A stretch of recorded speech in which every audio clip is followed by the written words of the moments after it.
दोस्तों आज हम बात करने वाले हैं प्रोफिशिएंसी इन इंग्लिश यानी कि इंग्लिश में प्रवीणता आपका जो 806 कोड है इसके इंपॉर्टेंट क्वेश्चंस की। तो चलिए स्टार्ट करते हैं। ये सारे के सारे आईएमपी देखेंगे बढ़िया तरीके से।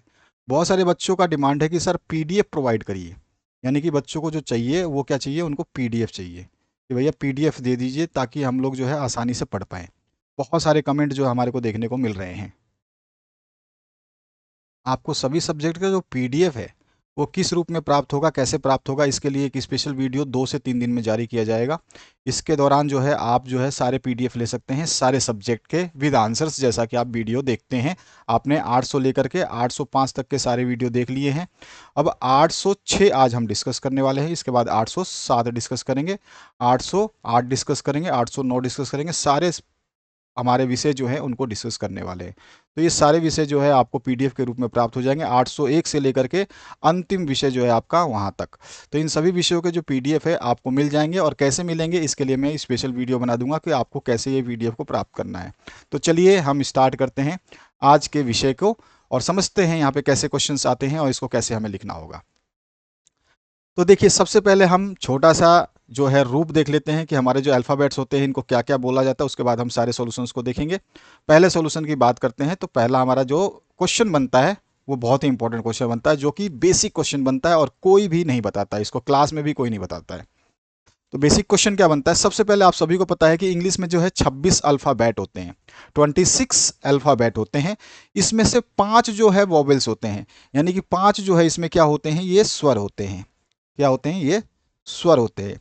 और टोटल जो 21 है ये कॉन्सोनेंट होते हैं। कॉन्सोनेंट का मतलब हो गया ये व्यंजन होते हैं। ठीक है, ये क्या होते हैं, व्यंजन। ये स्वर होते हैं 5, और इसमें से 26 में से 5 तो स्वर होते हैं और 21 जो है कॉन्सोनेंट यानी कि व्यंजन होते हैं। ये चीज समझ में आ गई आपको, ठीक है। अब पूछा जाता है कि इंग्लिश में जो है वोवेल्स के कितने साउंड होते हैं, यानी कि ये 5 वोवेल्स को हम 20 साउंड में उच्चारण कर सकते हैं। तो अगर वोवेल साउंड पूछे, वोवेल साउंड जो है कितने होते हैं, वोवेल साउंड जो है 20 होते हैं। वोवेल्स के साउंड कितने होते हैं, ये 20 होते हैं। ठीक है, एक चीज आपको यहाँ पर समझ में आ गई। पहली भी बात मैंने बताई आपको, 26 अल्फाबेट होते हैं, 26 में से 5 जो है स्वर होते हैं, 5 जो है आपके स्वर होते हैं या 5 वोवेल्स होते हैं। और इस 5 को छोड़ करके जो बाकी बचे हुए 21 है वो क्या होते हैं, कॉन्सोनेंट होते हैं, जो कि व्यंजन कहलाते हैं। ठीक है, और जो ये 5 वोवेल्स मिल करके 20 ध्वनियां उत्पन्न करते हैं, यानी कि वोवेल साउंड कितने होते हैं, टोटल 20 साउंड होते हैं। ध्यान रखना है, टोटल 20 साउंड होते हैं। किसके, स्वर के, यानी कि वोवेल्स के। अच्छा, और जो 21 कॉन्स्टेंट कॉन्सोनेंट यानी कि व्यंजन जो होते हैं ना, इसमें 24 साउंड देखने को मिलते हैं, यानी कि ये 21 कॉन्सोनेंट जो बचते हैं हमारे के पास। स्वर जो है हमारा ए, ई, आई, ओ और यू। ठीक है, ये हमारे स्वर है, 5 तरह के जो स्वर है जिसकी हम बात कर रहे थे, ए, ई, आई, ओ, यू, ये 5 जो है स्वर होते हैं। इनको छोड़ करके जो भी अल्फ़ाबेट बचे वो सारे के सारे कॉन्सोनेंट यानी कि व्यंजन कहलाते हैं। अब ये जो व्यंजन होते हैं, इससे जो है कॉन्सोनेंट के कितने स्वर निकलते हैं, तो इसके कितने साउंड निकलते हैं, तो जो हमारा कॉन्सोनेंट है ये 24 साउंड देता है। कॉन्सोनेंट्स जो हैं ये आपको साउंड्स कितने देते हैं, 24 साउंड्स देते हैं। तो आपसे क्वेश्चन भी पूछा गया है प्रीवियस ईयर में कि आपके कॉन्स्टोनेंट में कितने साउंड्स होते हैं। तो बच्चे सोचते हैं कॉन्स्टोनेंट पूछा है, यानी कि आपसे व्यंजन पूछा है, तो बच्चे क्या लिख देते हैं, 21 व्यंजन होते हैं। तो व्यंजन नहीं पूछ रहा है, व्यंजन के साउंड पूछ रहा है। ठीक है, व्यंजन कितने आवाज निकाल सकता है, तो व्यंजन जो है 21 व्यंजन जो है 24 प्रकार के आवाज निकालते हैं, और 5 जो स्वर है ये 20 तरह के आवाज निकालते हैं। ये ध्यान रखना, आपसे क्वेश्चन क्या पूछा जाएगा। कभी कभी पूछता है कि इंग्लिश में जो 26 अल्फ़ाबेट्स हैं या इंग्लिश के टोटल अल्फ़ाबेट्स कितने साउंड निकालते हैं, तो ये टोटल मिला के 44 साउंड निकालते हैं। अब 44 कैसे हो गए, 20 साउंड तो वॉवेल से निकलते हैं, 5 वॉवेल्स जो है 20 साउंड देते हैं, और 24 साउंड जो है हमारे को कॉन्सोनेंट से प्राप्त होते हैं। तो टोटल 24 और 20 कितने हो गए, 44 साउंड। तो ये 26 अल्फ़ाबेट जो है हमको मिल करके टोटल नंबर ऑफ साउंड कितने देते हैं, ये देते हैं हमारे को, टोटल साउंड जो देते हैं ये देते हैं हमारे को 44 साउंड। 26 अल्फ़ाबेट यानी इंग्लिश के अल्फ़ाबेट के टोटल साउंड्स होते हैं वो 44 होते हैं, जिसमें से 20 साउंड तो वॉवेल्स के होते हैं और 24 साउंड्स जो है कॉन्सोनेंट के होते हैं। तो ये आपको यहाँ तक तो समझ में आ गया होगा। आगे देखिए, इन्हीं का एक और रूप पूछा जाता है आपसे। हमेशा बच्चे बहुत ज़्यादा कंफ्यूज होते हैं इसमें, और ये बहुत ही सिंपल क्वेश्चन होता है, पता नहीं क्यों कंफ्यूज होते हो आप। ये जो 26 अल्फ़ाबेट है, जिसमें हमने 5 स्वर की बात करी और 21 व्यंजन की बात करी, हमने बताया कि जो 5 स्वर है ये 20 साउंड देते हैं और जो 21 कॉन्सोनेंट है ये 24 साउंड देते हैं। अब जो ये 20 साउंड है, इसमें भी 2 भाग होते हैं। जो 20 साउंड में से 12 जो है ये मोनोपैथोंग्स कहलाते हैं और इसमें से 8 जो है वो डाइपैथोंग्स कहलाते हैं। ठीक है, 12 जो है ये मोनोपैथोंग्स कहलाते हैं और दूसरा जो है आपके 8 बचे हुए ये आपके डाइपैथोंग्स कहलाते हैं। अब इसमें जो आपको समझना है कि ये जो मोनोपैथोंग्स है ना, इसको हम प्योर बावेल भी कहते हैं, इसी को हम बोलते हैं प्योर बावेल। तो आपसे कभी कभी क्वेश्चन पूछता है कि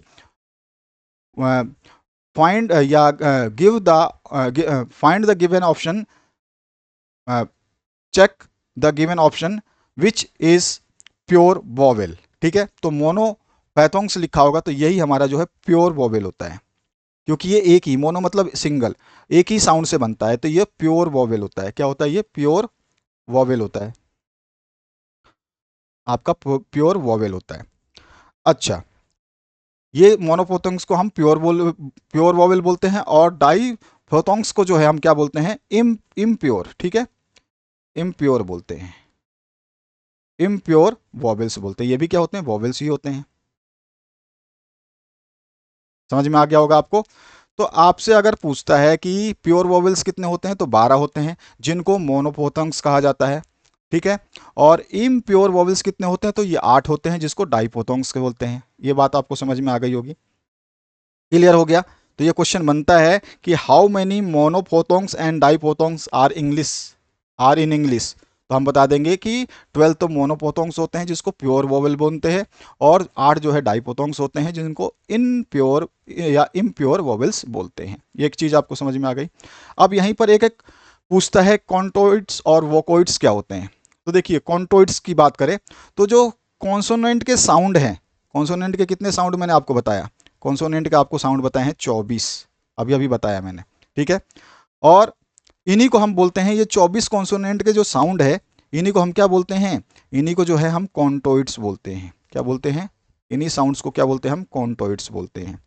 इसी तरह से जो वोकोइड्स होते हैं जिसको हम वोवेल साउंड बोलते हैं, ठीक है, तो ये कितने होते हैं? तो ये जो है वोकोइड्स होते हैं ये 20 होते हैं। ठीक है, तो ये जो होते हैं ये 20 होते हैं। अब आपको समझ में आ चुका होगा कि वोकोइड्स पूछे तो क्या बताना है, कॉन्कोइड्स पूछे तो क्या बताना है, ठीक है, मोनोफोथोंग्स पूछे तो क्या बताना है, डाइपोथोंग पूछे तो क्या बताना है, वॉवेल्स पूछे तो कितने होते हैं, कॉन्सोनेंट कितने होते हैं। वॉवेल साउंड जो है 20 होते हैं और कॉन्सोनेंट साउंड जो है वो 24 होते हैं। तो ये आपको कॉन्टोइड्स जो है कॉन्सोनेंट साउंड को कहा जाता है। आपसे आराम से क्वेश्चन पूछा जाएगा, अब आप आसानी से यहाँ से जो भी क्वेश्चन पूछे जाएंगे उनके आंसर्स दे सकते हैं। अब आते हैं हम अपने प्रश्नों के ऊपर।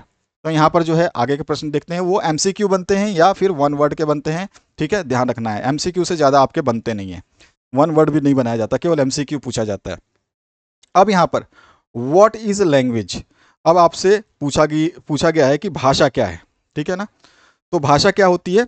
तो भाषा जो है भाषण का विशिष्ट रूप है। Language is specific form of speech. The English word language derived from the Latin word lingua. तो यहाँ पे बोला गया है कि जो अंग्रेजी भाषा है ये लेटिन शब्द लिंगुआ से लिया गया है। और लैंग्वेज की डेफिनेशन लिखे तो क्या लिख सकते हैं? Language is the set of human habits the purpose of which is to give expression to the human thoughts and feeling, specially to impart them to others. यानी कि हाँ, बोला जाए कि भाषा जो है ये क्या होता है? भाषा जो है मानवीय आदतों का समूह है। ठीक है, यहाँ पर देखो क्या है, ये यहाँ पे लिखा है language is set of human habits, यानी कि भाषा जो है मानवीय आदतों का समूह है जिसका उद्देश्य जो है विचारों और भावनाओं की एक दूसरे के साथ अभिव्यक्ति प्रदान करना है। ठीक है, हम जो है एक दूसरे से जो बोलते हैं, हमारे जो विचार हैं, जो हमारी भावना है, उसको हम अभिव्यक्त करते हैं। तो यही जो हमारी लैंग्वेज है, हमारी भाषा है। इसके बाद जो अगला क्वेश्चन बनता है, और जो आपको दिए गए हैं जितने भी क्वेश्चंस 800 लेकर के अभी तक आप 801 से, और ये जो विषय देख रहे हैं, ठीक है, ये टोटल जो आपको लैंग्वेज मिलेगी, ये जो भी क्वेश्चन मिलेंगे, ये आपके जितने भी क्वेश्चन हमने दिए हैं, हर विषय के क्वेश्चंस आपको कराए हैं, इनमें से आपको सारे क्वेश्चंस देखने को मिलने वाले हैं आपके एग्जाम में। तो आपको टेंशन लेने की ज़रूरत नहीं है। समय से पहले उपलब्ध कराया जा रहा है हर मटेरियल, तो इनको बढ़िया तरीके से पढ़ें, अच्छे तरीके से याद करें। एग्ज़ाम की टेंशन लेने की बिल्कुल ज़रूरत नहीं है। आप जो है एग्ज़ाम से 10 दिन पहले भी अगर अपनी बेहतरीन तैयारी करते हैं, एकदम लग जाते हैं, केवल 10 दिन मात्र पढ़िए और अपने एग्ज़ाम को फोड़ के रख दीजिए, कोई इशू नहीं होगा आपको, मैं गारंटी देता हूँ। इसकी कोई टेंशन लेने की आपको आवश्यकता नहीं है, ठीक है, क्योंकि हम डिटेल सोल्यूशन देंगे, आपको समझाते हुए चलेंगे कि कौन सी चीज़ को कैसे करना है, क्या चीज़ नहीं आएगा तो वहाँ पे क्या लिखना है, कितने नंबर के पॉइंट होते हैं तो उसमें कितना लिखते हैं, ये मैं आपको बता चुका हूँ और हर बार बताता रहता हूँ। जैसे कि आपका 2 नंबर का कोई क्वेश्चन है तो उसमें कम से कम आपको 3 पॉइंट लिखने हैं। जितने नंबर का क्वेश्चन उससे एक अधिक पॉइंट लिखने का आपको प्रयास करना है। अगर आप इससे ज़्यादा पॉइंट लिखते हैं तो उसको बेस्ट बोलेंगे, बेस्ट बेट, आपका गुड बेटर बेस्ट हो जाएगा, ठीक है। 2 नंबर का अगर कोई क्वेश्चन है तो उसमें कम से कम तो 3 पॉइंट लिखना है। अगर 4 लिखते हैं तो उससे तो कहना ही क्या, वो तो बहुत बड़ी बात हो जाएगी, ठीक है। 4 तो सबसे बेस्ट माना जाएगा। जितने अंक का क्वेश्चन है उसका अगर डबल लिखते हैं तो वो तो सबसे सराहनीय होता है, एग्जामिनर तो खुश हो जाता है। और आपके मेन पॉइंट्स जो होते हैं उन्हीं को आपको विस्तार से ध्यान रखना है कि मेन पॉइंट्स आपका गलत नहीं होना चाहिए। जो आपके जैसे मेन हेडिंग होता है जिसको आप अंडरलाइन भी कर सकते हैं वहाँ पे एग्जाम में। बच्चे कई पूछते हैं कमेंट सेक्शन में कि सर हम क्या अपने जो हेडलाइंस हैं उनको अंडरलाइन कर सकते हैं, तो बिल्कुल कर सकते हैं आप।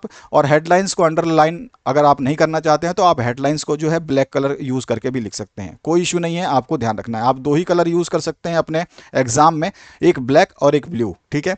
तो ब्लू से जो है आपको सारे क्वेश्चंस के आंसर लिखने हैं और ब्लैक से जो है आप हेडिंग को लिख सकते हैं। हेडिंग जैसे ही एग्जामिनर देखेगा वो आगे पढ़ने की कोशिश नहीं करता, क्योंकि एग्जामिनर को जो है पर कॉपी चेक करने के पैसे मिलते हैं और वो जितनी जल्दी हो सकता है आपकी कॉपी चेक करके बोर्ड को सौंपेगा ताकि आपका रिजल्ट जल्द से जल्द डिक्लेयर किया जाए। और बोर्ड भी उनको एक समय सीमा देता है कि इतने दिनों के भीतर जो आपको कॉपियाँ चेक करनी है। अब उसके पास जितना समय है उसके हिसाब से वो कॉपियाँ चेक करेगा। हो सकता है वो बीमार हो जाए, कुछ भी हो जाए, तो उस अवधि में जो है उन कॉपियों को उसको निपटाना होता है। किसी वजह से वो किसी फंक्शन में छुट्टियों में चला जाए 2-4 दिन के लिए, तो उन 2-4 दिनों का जो है वो कैसे उपभोग करेगा, वो क्या करेगा, आपका थोड़ा जो है जल्द से जल्द कॉपी को चेक करेगा। समझ में आ गई ये बात, आपको ध्यान रखनी है। तो यहाँ पर जो है right any 2 reasons of retardation in reading. तो यहाँ पूछा गया है कि पढ़ने में मंदता जो होती है इसके 2 कारण बताइए। तो जो हम पढ़ते हैं तो उसमें धीरे गति से क्यों पढ़ते हैं, उसका क्या रीज़न है, हमारी मंदता क्यों हो जाती है रीडिंग में। हम जो पढ़ते हैं तो हमारे को मंदता क्यों फील होती है, उसके 2 कारण आप बताइए। तो 2 कारण पूछेगा तो 2 नंबर दे देगा आपको सीधा सीधा। तो आपसे जितने कभी कभी क्वेश्चन तो सीधा सीधा आपको बोलता है कि भाई 2 कारण लिखो, तो सबसे बेस्ट है ना, आपको 2 ही लिखना है, 3-4 लिखने की जरूरत नहीं है। जब बोलता है कि आप राइट रीजंस फॉर रिटार्डेशन और यहाँ पे दे दिया इसने 2 अंक का है, ये तो 2 अंक का है तो आप 2 कारण लिखिए। अगर आप, मैंने कहा जैसा कि आप 3 कारण भी लिख सकते हैं, आप 4 कारण भी लिख सकते हैं। मार्क्स के हिसाब से कारणों को लिखना है, ठीक है। तो सबसे पहला जो कारण है हम देखते हैं, तो हम यहाँ पे 2 रीजंस दे सकते हैं रिटार्डेशन इन रीडिंग। तो उसके जो मंदता से पढ़ने के 2 कारण जो हैं, वो सबसे पहला कारण हम बता सकते हैं डिफेक्टिव टेक्स्ट बुक, यानी कि दोषपूर्ण पाठ्य पुस्तक। पाठ्य पुस्तक अगर सही नहीं होगी तो क्या होगा, हम पढ़ नहीं पाएंगे सही तरीके से। There are lot of printing mistake in the text book. क्या होता है कि बहुत सारे जो है गलतियां छपी रहती हैं पाठ्य पुस्तक में। The material is uninterested, not well graded and selected, and also occasionally does not suit the standard of the students।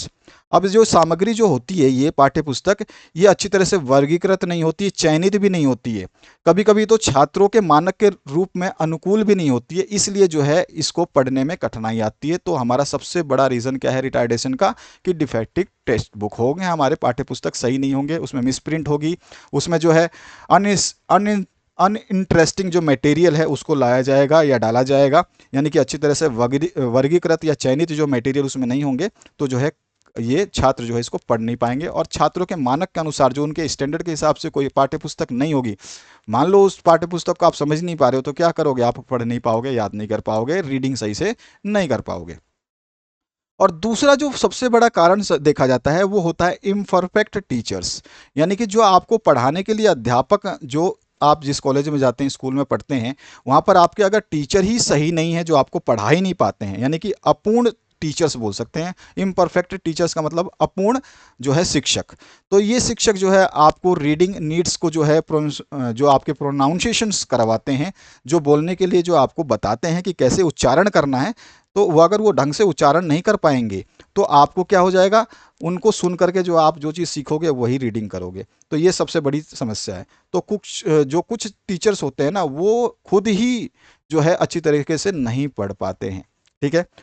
तो जिसकी वजह से जो है क्या होता है, उस परिस्थिति में जो सरकमटेंसेस हो जाते हैं, उस परिस्थिति में क्या होता है, वो दूसरे को इंस्पायर करने में जो है असफल हो जाते हैं, ठीक है ना। तो वो इंस्पायर नहीं कर पाते हैं स्टूडेंट्स को, ठीक है। आप समझ चुके होंगे इस बात को। तो आप जो है 2 रीजंस को इस तरह से लिख देंगे।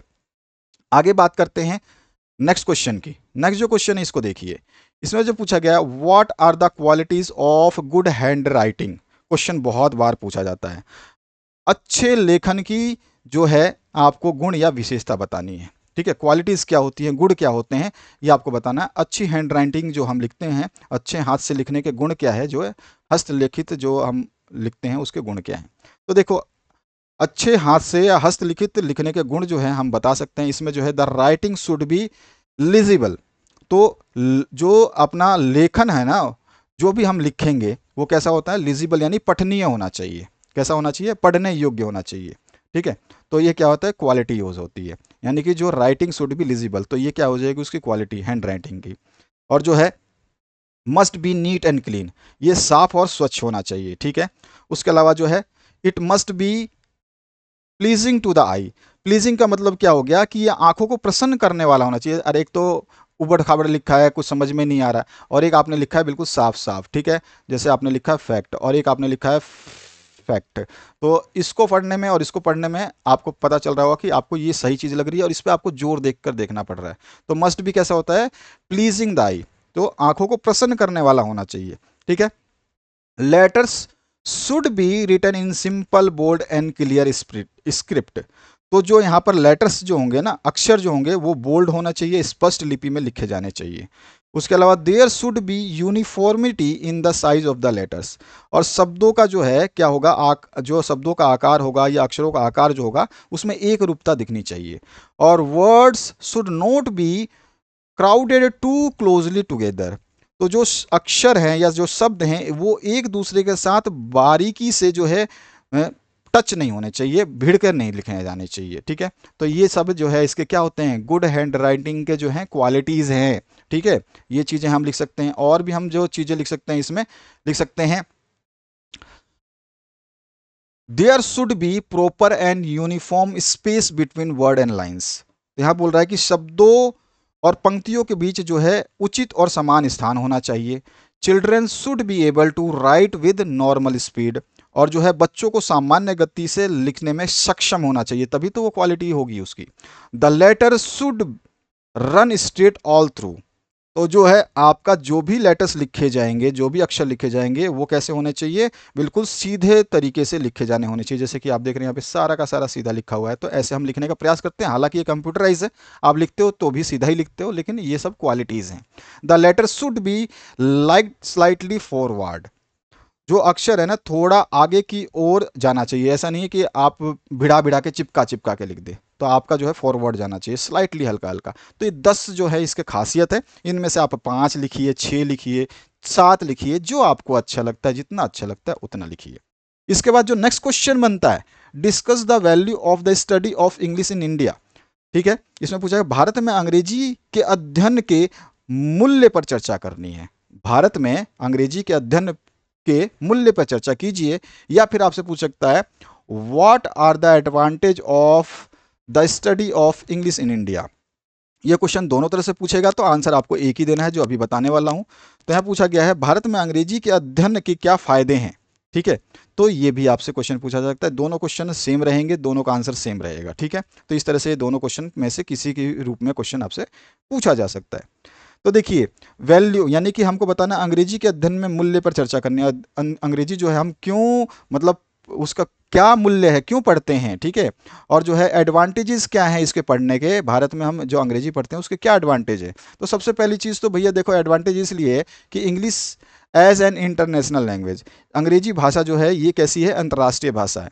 यानी कि अंग्रेजी जो है, इंग्लिश लैंग्वेज जो है इंटरनेशनल पॉलिटिक्स में, ट्रेड में, कॉमर्स में, इंडस्ट्री में, सभी जगह क्या होती है, ये इंग्लिश यूज़ की जाती है, ठीक है। और ये फर्स्ट लैंग्वेज ऑफ इंग्लैंड भी है। ठीक है। ये फर्स्ट लैंग्वेज है इंग्लैंड की, यूएसए की, ऑस्ट्रिया की, कनाडा की जो है ये फर्स्ट लैंग्वेज मानी जाती है। और जो है ये second language of many countries है, जैसे कि रसिया, फ्रांस, जर्मनी और इंडिया भी शामिल है, जिसमें ये सेकंड लैंग्वेज के रूप में मानी जाती है। पाकिस्तान में भी ये सेकंड लैंग्वेज के रूप में मानी जाती है। Only 1 in 10 person of the world knows the English. और जो है लगभग लगभग 10 में से केवल एक लोग ही व्यक्ति या एक ही आदमी जो है इंग्लिश बोल पाता है या लिख पाता है। तो ये चीज़ जो है खास बात है। तो हमारे को ये देखना है कि विश्व के 10 में से एक व्यक्ति को इंग्लिश आती है, इसका मतलब कि इंग्लिश जो है इंटरनेशनल लैंग्वेज है और ये कम्युनिकेशन का एक आसान स्तर है। हर जगह पर जो है इंग्लिश लैंग्वेज को यूज़ किया जाता है। तो इसी पॉइंट को हमें समझा के लिख देना है। क्लियर हुआ आपको? अगला जो पॉइंट रहेगा इसमें हम बात करेंगे कि जो भाषा है वो लिंक लैंग्वेज के तरह काम करती है। इंग्लिश लैंग्वेज क्या है? ये लिंक भाषा के रूप में काम करती है।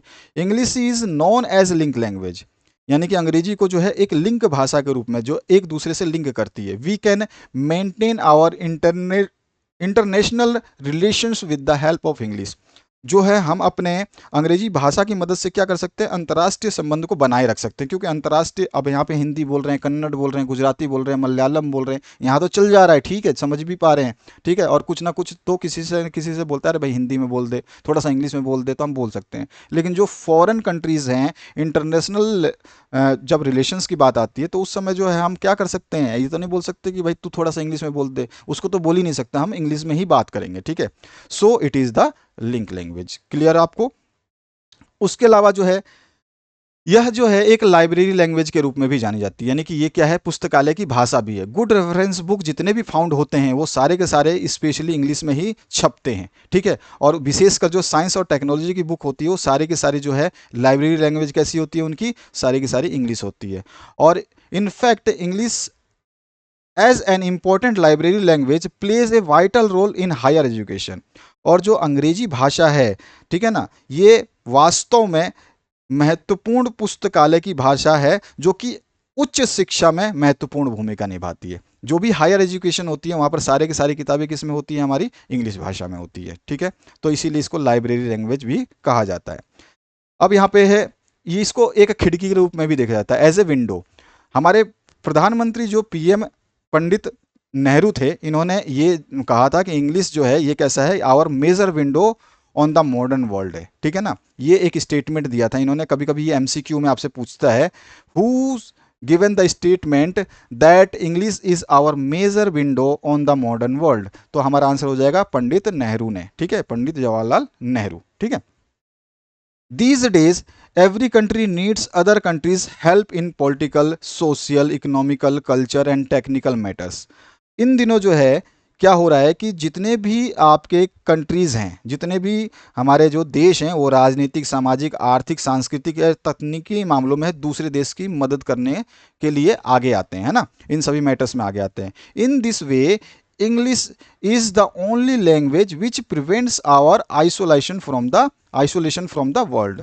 और इस रूप में अगर हम दूसरे देशों की मदद करने, उनसे मिलने जुलने, उनके सहयोग की भावना, उनसे व्यापार सब कुछ करना चाहते हैं, तो इस तरह से जो इंग्लिश जो है ये क्या बनती है? एक हमारे को जो है एक रक्षा कवच बनाती है, ताकि हम उन दूसरों देशों से अपने आप को आइसोलेट ना कर पाएँ, यानी कि जो है उनसे क्या ना कर पाएँ, हम जो है दूसरी दुनिया से जो है अपने आप को अलग ना समझ पाएँ। तो इसको जो है इंग्लिश ख़त्म कर देती है कि भैया हमको भी इंग्लिश आती है, तुम्हारे से हम बात कर सकते हैं। So it is a major window on the modern world, ठीक है। इसीलिए इसको major window of the modern world कहा गया है, ठीक है ना। अगला जो पॉइंट हम लिख सकते हैं, इसमें बता सकते हैं कि जो भैया ये है ना इंग्लिश, ये एक लैंग्वेज ऑफ कोर्ट भी है। यानी कि इंग्लिश जो लैंग्वेज है ये कोर्ट में जजेस और जो मजिस्ट्रेट हैं वो सारे के सारे जो है यूज़ करते हैं। वो अपने जितने भी स्टेटमेंट और अनाउंसमेंट है वो अपने डिसीजन को जो है इंग्लिश में ही लिखते हैं। तो ये कोर्ट लैंग्वेज की तरह भी कार्य करता है, ठीक है। इसके अलावा जो है language of trade and industry, जैसा कि हम पहले डिस्कस कर चुके हैं, लेकिन इस पॉइंट को हम हाईलाइट कर सकते हैं क्योंकि ये ट्रेड और इंडस्ट्री में जो है ये बहुत ही जो हम कह सकते हैं व्यापार और उद्योग की भाषा जो है अंग्रेजी को माना गया है। तो अंग्रेजी जो है ये क्या हो गया है? English became the language of trade and industry. अंग्रेजी जो है ये व्यापार और उद्योग की भाषा बन गई है। जो भी बिजनेसमैन हैं, मर्चेंट्स जो व्यापारी हैं, ये जो भी अपना व्यवहार करते हैं कॉरेस्पॉन्डेंस का, यानी कि पत्राचार करते हैं, जो आपस में बातचीत करते हैं, वहाँ पर जो है इंग्लिश को जो है इसको इंग्लिश लैंग्वेज को जो है ये यूज़ करते हैं या उपयोग करते हैं, ठीक है ना। तो ये सारे के सारे हम चीज़ें लिख सकते हैं। अगला जो है suggest writing tips for improving writing style.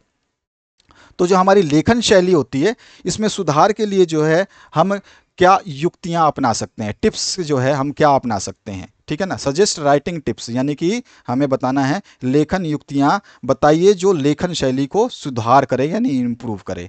तो सबसे पहले राइट शॉर्ट पैराग्राफ्स, हम क्या कर सकते हैं, छोटे पैराग्राफ लिखना शुरू करें, ठीक है। Always use the active voice, यानी कि हमेशा जो है सक्रिय आवाज़ का प्रयोग करें।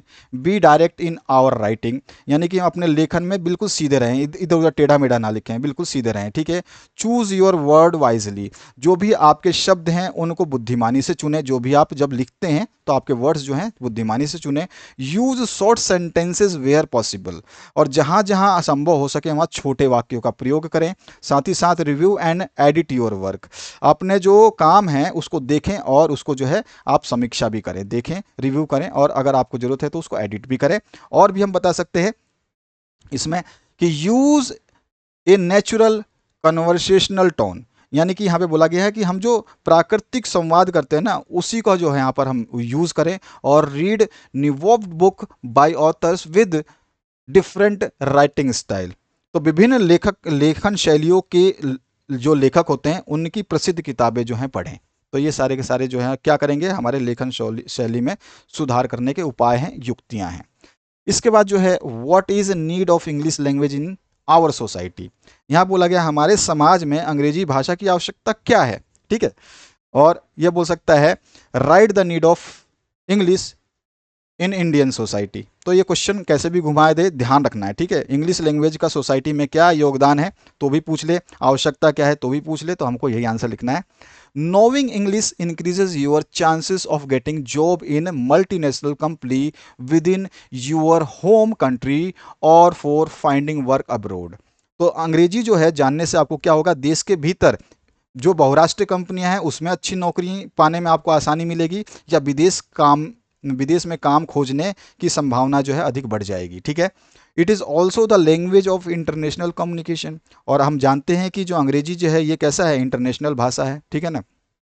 The media and the internet, और ये जो है भाषा कैसी है इंग्लिश की भाषा जो है मीडिया की भी है और इंटरनेट की भी। हम इंटरनेट पे जो भी सर्च करते हैं ज़्यादातर चीज़ें तो आपको, मैक्सिमम चीज़ें क्या, ज़्यादातर 99% चीज़ें तो आपको इंग्लिश में ही मिलेंगी, ठीक है ना। So learning English is important for socialisation, तो हम जितना ज़्यादा अंग्रेजी जो है सीखेंगे वो हमारे सामाजिकरण और एंटरटेनमेंट के लिए जो है अच्छा काम करेगा, है ना। मनोरंजन के साथ साथ जो है हमारे काम के लिए भी जी, सामाजिकरण के लिए भी ज़रूरी है। इसलिए जो है इंग्लिश जो है इसका क्या महत्व है, या इंग्लिश का जो है हमारे समाज में क्या महत्व है या क्या आवश्यकता है, इसी वजह से आवश्यकता है, ठीक है। हम कम्युनिकेट कर सकते हैं, ट्रेड कर सकते हैं, मीडिया में जो हम भाग ले सकते हैं, किसी भी तरह का कम्युनिकेशन जो इंटरनेशनल करना हो वो कर सकते हैं। अच्छी जॉब चाहे इंडिया में पाना हो चाहे अब्रोड पाना हो, उसके इंग्लिश में अगर हम इंग्लिश जानते हैं तो हमारे सोसाइटी में इस तरह की मदद कर सकता है।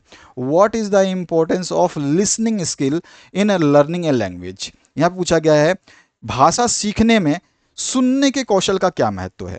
इंपॉर्टेंस ऑफ लिसनिंग स्किल, ठीक है, सुनने का कौशल की क्या आवश्यकता है, या कह सकते हैं कि क्या महत्व है लर्निंग ए लैंग्वेज, यानी कि एक भाषा को सीखने में। तो listening skill allows the learner to study the sound, सुनने का कौशल जो है ये क्या करता है, rhythm, stress and intonation of words in the language, ये क्या करता है, सुनने का कौशल जो है विद्यार्थी को जो है भाषा, ध्वनि, ये सारी चीज़ें जो कि स्टडी जो है, listening skill allows the learners, जो भी लर्नर्स होते हैं, शिक्षार्थी होते हैं जो सीख रहे हैं, वो क्या करता है, उनको स्टडी द साउंड, उनको जो है भाषा में ध्वनि को, ठीक है, उसके लय को, ठीक है, उसमें जो तनाव है, खिंचाव है उसको, और साथ ही साथ जो है उसमें जो है अंतर्ज्ञान है, ठीक है, इनोटेशन जो है उन वर्ड्स को जो है सीखने में मदद करता है, ठीक है, अनुमति देता है हमको। Listening skill allows language learners to get an understanding of the accent, tone, pitch and other vocal aspect of the language, यहाँ बोला गया सुनने का जो कौशल है वो भाषा में सीखने जाने वाले जो उच्चारण होते हैं, ठीक है ना, जितने भी हमारे उच्चारण होते हैं, टोन होती है, पिच होती है, ये सभी को क्या करते हैं, हमारे को जो है उसको भी सीखने में, समझने में जो है हेल्प करते हैं, सहायता करते हैं, मदद करते हैं, अनुमति देते हैं। इसके अलावा listening skill assist the language learners to understand the speed and flow of the language. तो यहाँ बोल रहा है सुनने का कौशल जो है भाषा सीखने वालों को भाषा की गति और प्रवाह को समझने में सहायता करता है, ठीक है ना। इसके अलावा और हम क्या बता सकते हैं, इसमें बोल सकते हैं listening skill also helps the learner of the language help understand associate words with meanings and learn new words easier and faster। तो जो लिसनिंग स्किल है ना, जो सुनने का कौशल जो है, ये क्या करता है, सुनने का कौशल जो है भाषा के शिक्षार्थियों को समझने में मदद करता है, शब्दों के अर्थों को साथ में जोड़ने में मदद करता है और साथ ही साथ नए शब्दों को आसानी से और तेजी से सीखने में भी मदद करता है। Listening makes learning grammar rules easier. अब लिसनिंग क्या करता है, जो हमारे व्याकरण के नियमों को सिखाने में आसानी करता है और उसको आसान बनाता है, ठीक है ना। Listening introduces the learners to the most commonly use expressions and idioms. जो सुनना है शिक्षार्थियों को सबसे अधिक अच्छे इस्तेमाल किए जाने वाले भावों और मुहावरों को से जो है परिचित कराता है, ठीक है ना। तो ये सारे के सारे जो हम पॉइंट्स लिख सकते हैं, जो हम कह सकते हैं कि भाषा सीखने और सुनने में कौशल का क्या महत्व है, हम बता सकते हैं इस पॉइंटों के माध्यम से। What are the characteristics of English as a second language? अब हम बात ही कर रहे थे कि सेकंड लैंग्वेज के रूप में हमारे देश में जो है भाषा यूज़ की जाती है, तो हम कह सकते हैं दूसरी भाषा के रूप में अंग्रेजी की क्या विशेषताएं हैं, कैरेक्टरिस्टिक्स की बात कर रहे हैं, क्या विशेषताएं हैं। तो हम बता सकते हैं सेकंड लैंग्वेज के हिसाब से कैरेक्टरिस्टिक्स जो हैं वो, पहले कैरेक्टरिस्टिक्स या विशेषता की बात करें, English is an ideal language. अंग्रेजी जो है एक आदर्श भाषा है, ठीक है ना। आदर्श भाषा इसलिए है कि हम सभी के साथ इसके साथ कम्युनिकेट कर सकते हैं। A language is called progressive if it has इस पास्ट प्रेजेंट एंड फ्यूचर। एक भाषा तभी जो है प्रगतिशील कह जा सकती है जब उसका वर्तमान, अतीत और भविष्य हो। और English has its own system of word, phrases and sentences. अंग्रेजी भाषा में जो है शब्द, वाक्यांश और वाक्यों की खुद अपनी एक प्रणाली होती है। और the phonemes, morphonemes and syntax which are the part of language structure are its own। इसमें भी बोल रहा है कि जो ध्वनि, आकृति और वाक्य विन्यास जो है इस भाषा की संरचना में, वो इसके खुद के ही हैं। English has its own grammar. और अंग्रेजी जो है, अंग्रेजी की खुद की अपनी जो है व्याकरण है, ठीक है ना। और कह सकते हैं कि अंग्रेजी की खुद की एक लिपि भी है। English has its own script. English की खुद की लिपि भी है। English has a vast text treasure of literature which touches every part of life. अंग्रेजी जो है, इसका अंग्रेजी का जो है ना बहुत बड़ा विशाल खजाना है। किसमें? साहित्य में जो है अंग्रेजी का बहुत ही विशाल खजाना है, जो जीवन के हर हिस्से को छूता हुआ दिखता है ना। तो ये सारी चीज़ें हम इसमें लिख सकते हैं। Right the objective of listening skill. तो अब आपको बताना है सुनने के कौशल के उद्देश्य क्या हैं। सुनने के कौशल के उद्देश्य क्या हैं? तो देखिए ऑब्जेक्टिव जो हैं, उद्देश्य जो हैं, इसके क्या क्या हो सकते हैं। एक तो gate the sense of what an educated speaker is speaking on a general subject at normal speed. इसमें बोल रहा है यह समझने की एक शिक्षित वक्ता जो लिख रहा है हमारे, मतलब हमारे को बोल के समझा रहा है, उसको समझने में जो है, सामान्य विषय को समझने में जो है हमारी एक समझ को प्रदान करता है, सेंस को प्रदान करता है। रिसीव ऑर्डर्स और इंस्ट्रक्शंस, ठीक है। To get the sense of what an educated speaker is speaking. तो हमारे को क्या देता है, ये सेंस देता है कि भाई जो स्पीकर है वो क्या स्पीक कर रहा है, एक सब्जेक्ट पे, एक नॉर्मल स्पीड पे। Receive orders and instruction, to receive orders and instruction, यहाँ पे टू लिखा है तो टू के बाद ये पॉइंट है। तो ये जो है हमारे को आदेशों को, ठीक है, जो आदेशों और निर्देशों को जो है प्राप्त करने में मदद करता है, ठीक है ना। तो ये क्या है, इसके उद्देश्य हैं। उसके अलावा बता सकते हैं understand conversation of average tempo, lectures, talks on the radio, news broadcast and running commentaries on matches. अब इसमें क्या होता है कि हम औसत गति से जो है, आसानी से औसत गति से जो है हम रेडियो पर बातचीत, समाचार प्रसारण या मैचों पर जो टिप्पणियाँ होती है, कमेंट्री होती है, उस बात को जो है समझ सकें। ठीक है, तो ये भी इसका ऑब्जेक्टिव है। और साथ ही साथ pay attention to and value the others point of view, अन्य लोगों की दृष्टि पर ध्यान और महत्व देने में जो है ये मदद करता है। तो ये सारे के सारे इसके हम क्या कह सकते हैं, इसके उद्देश्य हैं। किसके? सुनने के कौशल के उद्देश्य हैं, जो हमारे को ये अटेंशन प्रदान करता है। अगर हम सुनेंगे तो हमारी अटेंशन ऑब्वियस ही प्रदान होगी। ठीक है ना, तो ये चीज़ें हम लिख सकते हैं इसमें। अगला जो है उस क्वेश्चन की बात करते हैं। इसमें देखिए पूछा क्या गया आपसे, why is English important nowadays. तो आजकल जो है अंग्रेजी क्यों महत्वपूर्ण है। तो English is the most commonly use language among the foreign language speakers. ठीक है ना, तो हम कह सकते हैं कि अंग्रेजी जो है विदेशी भाषा बोलने वालों के बीच में सबसे अधिक इस्तेमाल की जाने वाली भाषा है। Through out the world when people from different nationalities want to communicate they commonly use English language।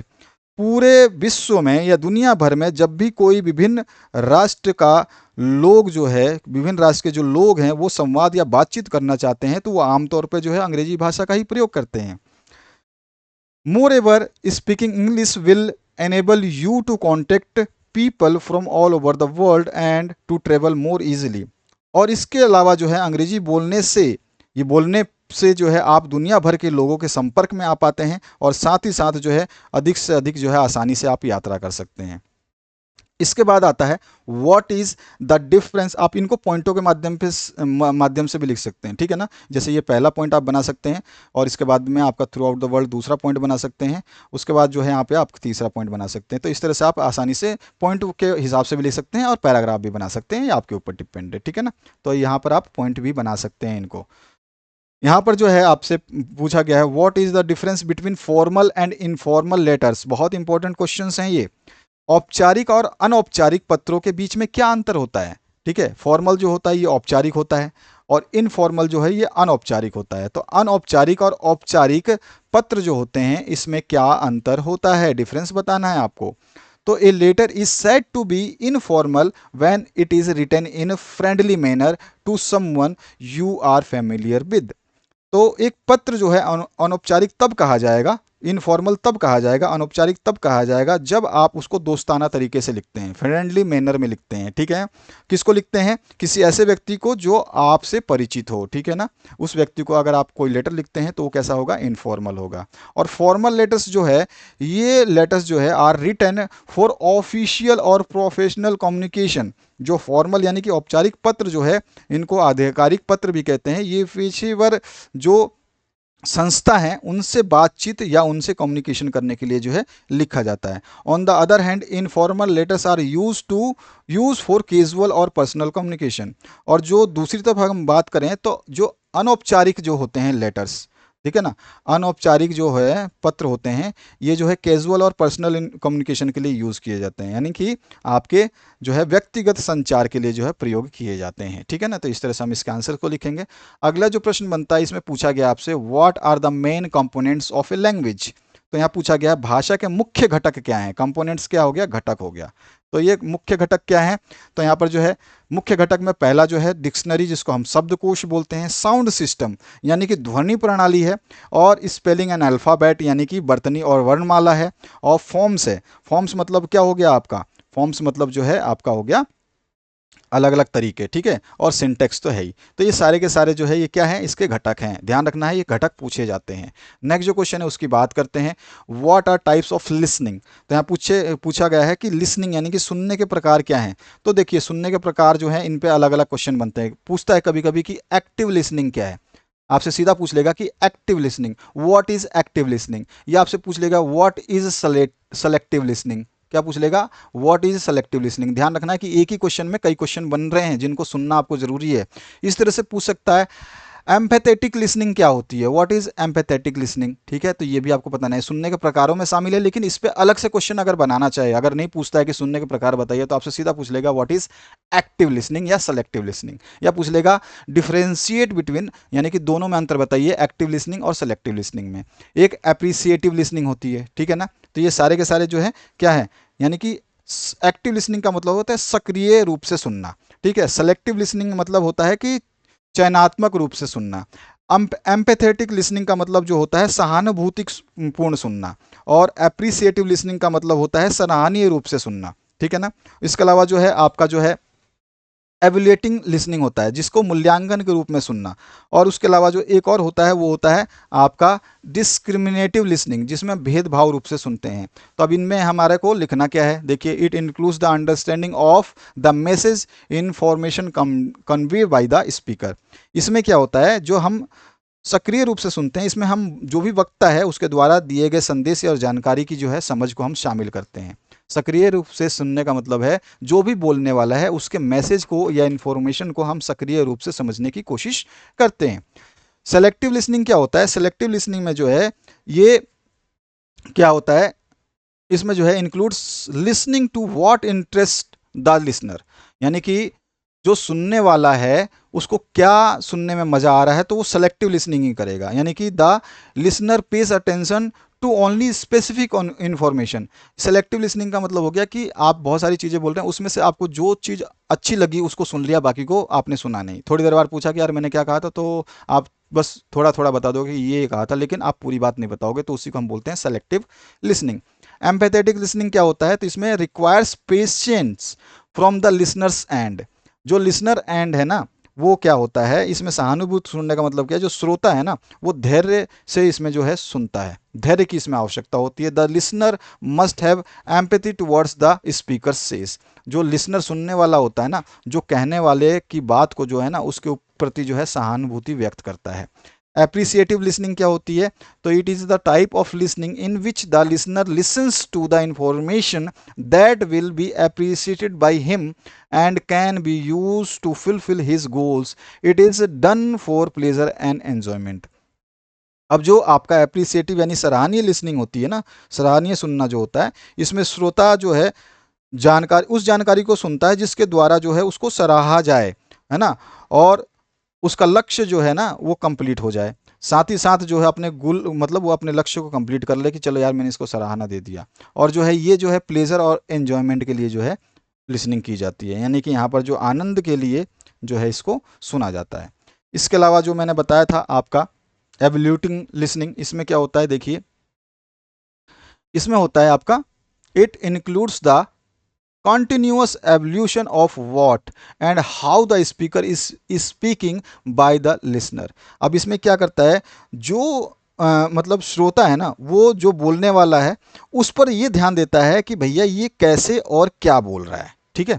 और उसके बाद में डिस्क्रिमिनेटिव लिसनिंग जो होता है, जिसको हम बोलते हैं भेदभावपूर्ण सुनना, तो it is a type of listening in which the listener chooses to listen to some aspect of the message information that are significant to him or her and ignore other aspect which are not required। अब इसमें क्या होता है, जो श्रोता है ना वो बोलने वाले की केवल उन्हीं मैसेज को या इन्फॉर्मेशन को सुनता है जो उसके लिए जो है सिग्निफिकेंट यानी कि महत्व रखते हैं, और बाकी सारी जो उसके अगल बगल की जो उसने बातें बोली हैं उनको जो है वो नहीं सुनता है, उसको छोड़ देता है, उसको जो है बिल्कुल इग्नोर कर देता है। तो ये सारे के सारे लिसनिंग के यानी कि सुनने के प्रकार हैं जिनके बारे में पूछा जाता है। सुनने के लिए जो आपकी बाधाएं हैं यानी बैरियर्स हैं उसकी बात करें, what are the barriers to the listening, यानी सुनने में क्या क्या बाधाएं उत्पन्न होती हैं। तो लैक ऑफ इंटरेस्ट, सुनने में जो बाधाएं आती है वो क्या होती है, लेक ऑफ इंटरेस्ट, यानी कि मुझे क्या है, रुचि नहीं है भैया उसको सुनने में। when one is not interested in what the speaker is speaking about, the listener will show no concentration towards him. It may occur if you either know about the topic already or feel the content has no importance. अब यहाँ पे बोला है कि no मतलब lack of interest, यानी कि सुनने की कमी या रुचि की कमी। तो इसमें क्या होती है, इसमें जो है किसी को तब इंटरेस्ट नहीं होता जब वो जानता है कि भाई जो स्पीकर है, जो बोलने वाला वक्ता है, और जो सुनने वाला है उसको ये पता है कि भैया इसमें सुनने वाली कोई बात नहीं है। और ये बात कब उसको पता चलती है, ये तभी पता चलती है, उसको तभी महसूस होता है कि वो जानता है कि जो ये बात बोल रहा है ना उसको जो है ऑलरेडी मैं जानता हूँ, ठीक है, उस टॉपिक को ऑलरेडी मैं जानता हूँ, या फिर ये टॉपिक मेरे किसी काम का नहीं है, इस कंटेंट का मेरा कोई इंपॉर्टेंस नहीं है, तो वो सुनेगा ही नहीं, ठीक है। तो यहाँ पर लेक ऑफ इंटरेस्ट देखने को मिलता है जो कि बाधाओं में शामिल होता है। यहाँ पे हम क्या बोल रहे हैं, बाधाओं की बात कर रहे हैं, बाधाओं की बात कर रहे हैं हम। जो भी बाधाएं आती हैं उनकी बात कर रहे हैं, सुनने में बाधाओं की बात कर रहे हैं। इसके अलावा सेलेक्टिव लिसनिंग, अब इसमें क्या होता है, चयनात्मक सुनना, यानी कि चयन करके। When the speaker deals with boring topics, challenging ideas, complex process, the listener becomes selective in his listening. अब इसमें क्या होता है, जब कोई भी मतलब सुनने वाला है, उसको लगता है कि भैया ये बोरिंग टॉपिक है, उबाऊ है, ठीक है, चाहे चैलेंजिंग आइडिया है, जैसे कि मतलब इसमें जो है बहुत ज़्यादा चुनौतीपूर्ण विचार हैं, और जो है कॉम्प्लेक्स प्रोसेसेस हैं, यानी कि इसमें जटिल प्रक्रियाएं हैं, और ये सारे के सारे जब उसको ये महसूस होने लगता है ना, तो वो जो है लिसनर जो है ना, जो सुनने वाला है, वो सेलेक्टिव लिसनिंग जो है अपनाता है कि भैया मेरे को लगेगा तो ठीक है, नहीं तो मैं सुनूंगा नहीं, ठीक है ना। तो ये सेलेक्टिव लिसनिंग होता है कि मेरे को इनमें से कौन सी चीज़ को सुनना है। इसके अलावा जो हम बता सकते हैं कि जो बाधा हो सकती है वो होती है एक्सटर्नल फैक्टर्स। एक्सटर्नल फैक्टर्स में क्या आते हैं, बाहरी बाधाओं की बात करते हैं। तो इसमें जो है शोरगुल आ जाता है, जैसे कि it includes some factors such as noise, यानी कि इसमें शोरगुल जो है वो अगर आपके आसपास में शोर हो रहा है और कोई कुछ भी बोल रहा है तो आपको सुनाई नहीं देगा। When there is outside disturbance हो, ठीक है ना, बाहर बहुत ज़्यादा, जब मान लीजिए कि आपके घर में मकान बन रहा है, तुड़ाई फुड़ाई हो रही है, और बगल में आप यहाँ पे बैठ करके कुछ वीडियो कॉन्फ्रेंसिंग कर रहे हैं, सुन रहे हैं या बात कर रहे हैं, तो आपको डिस्टर्बेंस होता है। तो ये प्रॉब्लम जो है माइंड को जो है डिस्टर्ब करता है, ठीक है। तो इसी को हम एक्सटर्नल फैक्टर्स में लेके चलते हैं। समझ में आ गया, बाहरी कारक जो है इसमें हम शामिल कर सकते हैं। थिंकिंग वाइल लिसनिंग, और एक और पॉइंट जो है, हमारे जो बाधा होती है क्या होती है, थिंकिंग वाइल लिसनिंग, यानी कि जब हम सुन रहे हैं तो हम कुछ और सोच रहे हैं, तो ये भी जो है एक फैक्टर काम करता है। यानी कि कोई व्यक्ति जो है कुछ और सोच रहा है, और उस समय जो है कोई ना कोई कुछ जो है स्पीकर जो स्पीक कर रहा है, तो वो जो है उस प्रक्रिया से प्रभावित नहीं होता, ठीक है ना। तो जो है वो एक बाधा के रूप में जो है जानी जाती है। What are the ways to become an effective listener. अब यहाँ पर देखो, बाधाएं तो समझ में आ गई। अब हमें एक प्रभावी अगर लिसनर यानी कि श्रोता बनना है, सुनने वाला बनना है, तो उसके क्या तरीके हो सकते हैं, प्रभावी श्रोता बनने के क्या तरीके हो सकते हैं, प्रभावी श्रोता।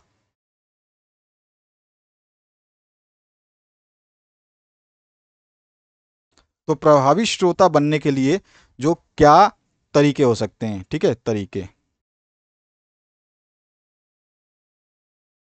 तो प्रभावी श्रोता के तरीके बनने के क्या हो सकते हैं, यहाँ पे बहुत सारे हैं जो कि हम बता सकते हैं। Silently listen and do not talk while the speaker is speaking. यहाँ पे बोला गया है चुपचाप सुने, और बोलने के दौरान जो है मतलब आप जो है चुपचाप पहले तो साइलेंटली लिसन करें, और जो है सुनने के दौरान कोई भी बातचीत ना करें। Pay attention and show interest in what is being said by the speaker. और यहाँ पे बोल रहा है कि आप अब जो है ध्यान से सुने और उसमें रुचि दिखाएं कि वक्ता जो है बोलने वाला क्या बोल रहा है, ठीक है।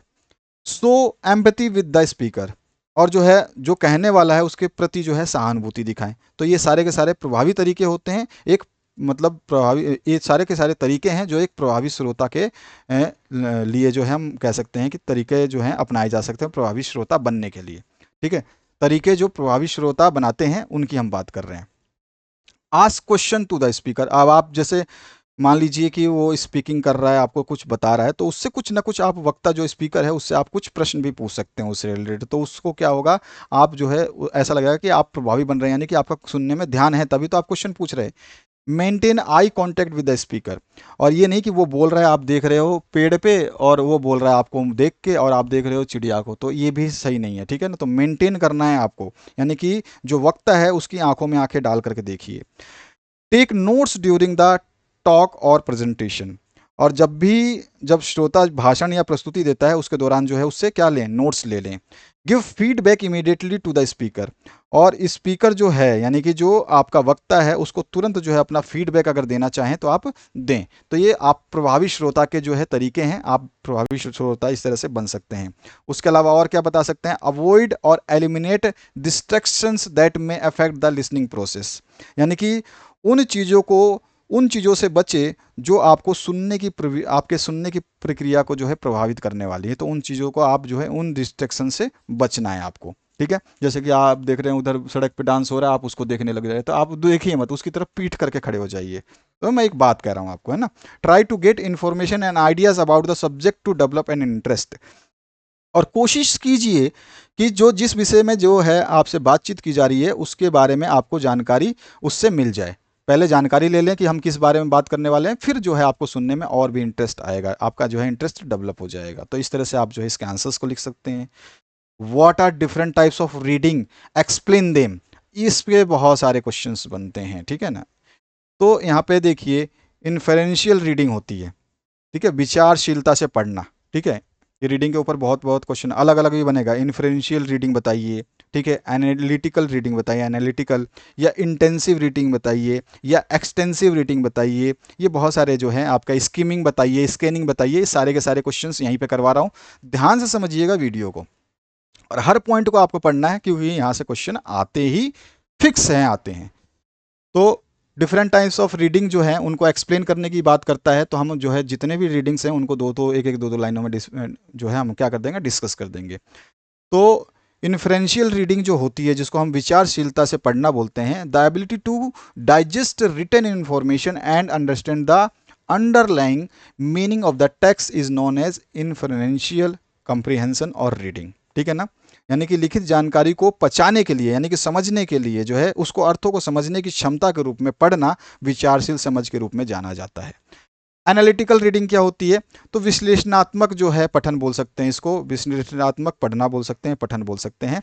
तो it is a sort of reading that aims to examine a book critically with a focus on the author's purpose in presenting the information including in the work as well as how it links the environment। अब जो है विश्लेषणात्मक reading जो है, इसका उद्देश्य क्या होता है, इस पठन का उद्देश्य जो होता है पुस्तक की गंभीर रूप से जांच करना होता है, जिसमें ये शामिल होता है कि लेखक का उद्देश्य क्या है, वो लेखक ने जो है इस पर किस चीज़ पर जो है अपना ध्यान केंद्रित किया है, और जो है वो क्या उसको पर्यावरण से जोड़ने का प्रयास कर रहा है। तो ये जो है एनालिटिकल रीडिंग हो गई, जो है हम उसके उद्देश्य के ऊपर ध्यान देते हैं कि भैया लिखा क्या है, क्यों लिखा गया है, क्या है इसका मीनिंग, क्या है इस किताब को पढ़ने का मान, ठीक है ना। तो ये सब हम बता सकते हैं इसमें। इसके बाद में है इंटेंसिव रीडिंग आ जाती है। इंटेंसिव का मतलब होता है गहन रूप से पठन। तो गहन रूप से हम जब पढ़ते हैं तो उसमें क्या होता है, this reading is done to understand every aspect of reading thoroughly, यानी कि हम थॉरोली। तो देखो इंटेंसिव रीडिंग जो होती है, यानी कि गहन रूप से हम क्या पढ़ेंगे, तो हम जो है यहाँ पे जो रीडिंग करते हैं वो हम जो है हर चीज़ को बारीकी से समझने का प्रयास करते हैं, है ना। हर पहलू को समझने का इसमें प्रयास किया जाता है। और ये जो है, ये प्रयास जो है कैसे क्या करता है, this type of reading that helps us when we are studying or answering comprehension questions, intensive reading focus on the objective life understanding vocabulary and pattern in a text। अब जो ये रीडिंग है, जो हम बोल रहे हैं गहन पठन है, ये जो है ये क्या कब होती है, कब करते हैं हम इस टाइप की रीडिंग, जब हम करते हैं जब हम कोई कंप्रहेंशन यानी कि कोई पैराग्राफ पढ़ रहे हैं, और उस पैराग्राफ से जो है हम फोकस करते हैं उस रीडिंग पे, और हम जो हमारा जो ऑब्जेक्टिव होता है कि अंडरस्टैंड कर लें उसकी वोकाबुलरी को और उसके पैटर्न ऑफ टेक्स्ट को, ताकि हम कोई भी उसके क्वेश्चंस के आंसर को दे पाएँ, समझ पाएँ, ठीक है। तो ये होता है गहन पठन। एक होता है एक्सटेंसिव रीडिंग, जिसको बोलते हैं व्यापक पठन, ठीक है ना। ये एक्सटेंसिव रीडिंग तो हम क्वेश्चंस के आंसर्स को ढूंढने के लिए उसके वोकाबुलरी जो वहाँ से क्वेश्चंस पूछे जाएंगे, समानार्थी या फिर जो है सिमिलर वर्ड्स या सिनोनियम्स पूछे जाते हैं या अपोजिट वर्ड्स पूछे जाते हैं, इसलिए हम इंस्टेंसिव रीडिंग करते हैं। एक होता है एक्सटेंसिव रीडिंग, जिसको हम बोलते हैं व्यापक पठन।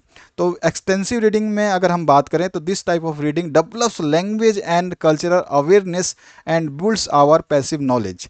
अब इस तरह का जो व्यापक पठन जिसको हम बोलते हैं, ये पठन जो है क्या होता है, ये हमारे अंदर जो है भाषा और जो भाषा होती है ना, भाषा और सांस्कृतिक जो विकास होता है ना, उसको बहुत ही अच्छे तरीके से विकसित करती है।